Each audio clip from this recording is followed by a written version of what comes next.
Good morning, dear friends. Today we see Jesus is condemning the Pharisees and the teachers of the law because we see in the life of the Pharisees practiced the law so perfectly that they even gave tithe of the herbs that grew in their garden. And such small matters also, they were very, very faithful in following the law, but they did not practice the greater and the true meaning of the law, that is to love one another, to practice justice and mercy. And that is why we see Jesus is condemning them. He says, you even like to have the best places in the synagogues.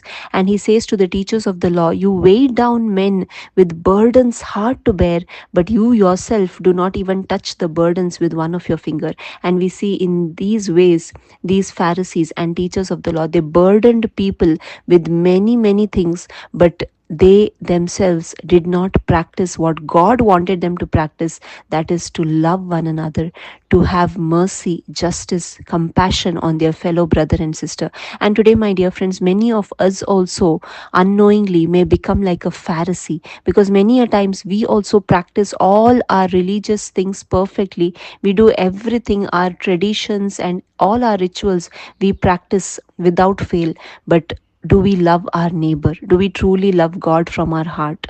Are we truly having mercy and compassion on one another? Because God desires a heart filled with love. That is why the commandment says, love the Lord your God with all your heart, with all your mind, and with all your strength, and love your neighbor as yourself. Because a person who says, I love God, and doesn't love his neighbor is a liar.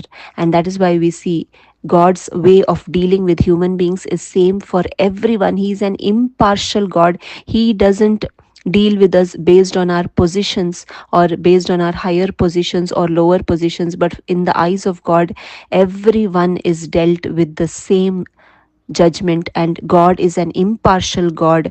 If we are persevering in doing good, then we seek eternal life. But those who are filled with selfish ambitions and they don't obey the truth, then their end will be distress and tribulation. And we see that God is not a partial God. He deals with us impartially. He does not deal with us based on our religion. He doesn't favor the Christians, but He is impartial. He deals everyone based on what they are doing, based on the condition of the heart. And God desires only one thing, that is to love everyone, irrespective of all other things, religions, background, caste. He doesn't see that, but He sees how much we love one another, just like how He loves us.